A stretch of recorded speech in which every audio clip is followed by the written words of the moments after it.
మరి పండగ సాయన్న అనేటువంటి భగత్ సింగ్ కన్నా 100 రెట్లు గొప్పోడైన పండగ సాయన్నని ఎవరు చంపాడు?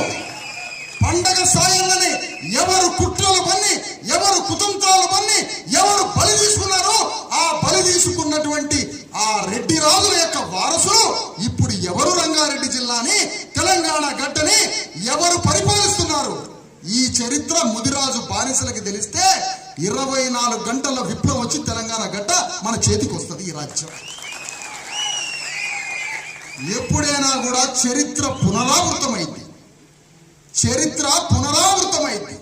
ఒక స్వార్థపరుని చూసినప్పుడు స్వార్థపరుడు ఎట్లా తయారవుతాడో, ఒక వీరుడి గురించి విన్నప్పుడు, ఒక వీరుడి గురించి తెలిసినప్పుడు మరొక వీరుడు పుడతా ఉంటాడు భూమిలో నుంచి. మరి ఎవరా వీరుడు? లక్షల కోట్ల ఆస్తి, వేల కోట్ల ఆస్తి, ఒక భూమండలం రాసిచ్చిన సరిపోని వీరుడు మన జాతిలో పుట్టాడు. పండగ సాయన్న అనే వీరుడు. ఇంత గొప్పవాడు భారతదేశ చరిత్రలో ఇంత పెద్ద విప్లవ వీరుడు లేడే. తాను మరణించే సమయానికి గుండె ఎంత బద్దలై ఉంటది. నేనేం తప్పు చేస్తే ఈ లోకం నన్ను చంపుతున్నది, నేనేం తప్పు చేస్తే నన్ను ఈ లోకం నరికి చంపుతున్నదని గుండె బగిలి ఎంత దుఃఖించుంటాడో ఆ రాత్రి పూట. విషయం ఏంటంటే తనకి తెలియని విషయం, ఏమీ తప్పు చేయలేదు కాబట్టి, నీతిగా ఉన్నాడు కాబట్టి ఈ లోకం చంపేసింది పండగ సాయన్నని. మరి పండగ సాయన్నని చంపిన వాళ్ళు ఇప్పుడు ఏం చేస్తున్నారో తెలుసా? రంగారెడ్డి జిల్లాని, తెలంగాణ గడ్డని పరిపాలిస్తున్న ఈ రెడ్డి రాముల రాజ్యమే పండగ సాయన్నని బలి తీసుకున్నదని ఈ సభాముఖంగా చెప్తున్నాను. మన పండగ సాయన్నని చంపిన వాళ్ళు ఇప్పుడు రాజ్యాన్ని ఏలుతున్నారు. వాళ్ళ వారసులే ఈరోజు రాజ్యాన్ని ఏలుతున్నారు. మరి పండగ సాయన్న వారసులు ఏం చేస్తున్నారు? బానిసలుగా పండగ సాయన్నని చంపినటువంటి రెడ్డి రాజులు రావుల దగ్గరికి పోయి, మా తండ్రిని చంపినటువంటి పండగ సాయన్నని మా తండ్రిని చంపారు కదా, మీ రాజ్యంలో మాకు ఇంత చోటు ఇవ్వండి అని అడుగుతున్నాం మనం. పండగ సాయన్న వ్యవస్థలో ఒక భాగం కాదు.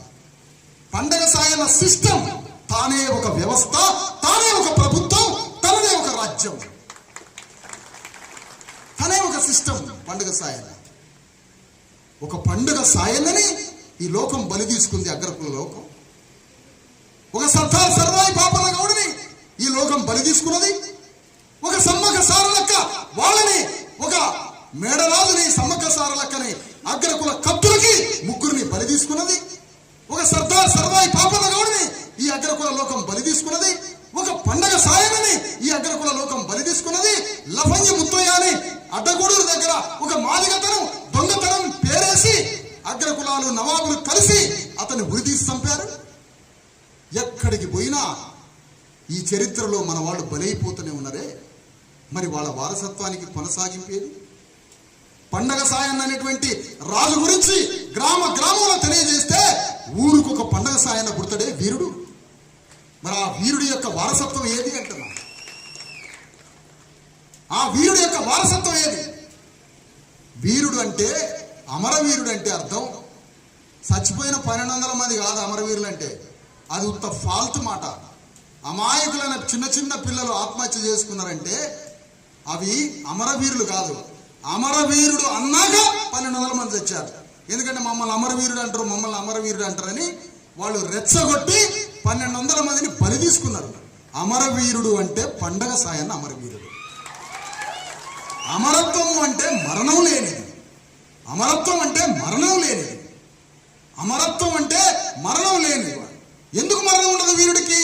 వీరుడు నీ గుండెల్లో దిగబడినా, వీరుడు గురించి నువ్వు మొత్తం నీ దేహంలో, నీ మనసులో, నీ ఆత్మలో వీరుడు గురించి మొత్తం నీ శరీరంలో పుణికి పుచ్చుకున్నావా, నీ గుండెల్లో నుంచి అమరవీరుడైనటువంటి పండగ సాయన మళ్ళీ మొలుస్తాడు, జన్మిస్తాడు.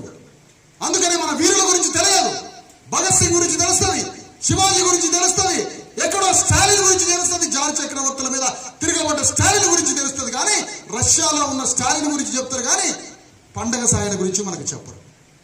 చివరికి మన చరిత్రని మనం బయటికి తీసుకున్నాం. ఒక్క పండగ సాయని స్మరించుకుంటే తెలంగాణ గడ్డని పరిపాలించే ప్రేరణ, తెలంగాణ గడ్డని పరిపాలించే శక్తి, తెలంగాణ గడ్డని పరిపాలించేటువంటి ఒక క్షత్రియ స్వభావం ప్రతి గుండెలోకి వస్తుంది. మరి అలాంటి బానిసలమైనటువంటి మనం తెలంగాణ గడ్డ మీద 50 లక్షల ముదిరాజు బిడ్డలు ఉన్నారే, ఎందుకు రాజ్యాన్ని పరిపాలించట్లే?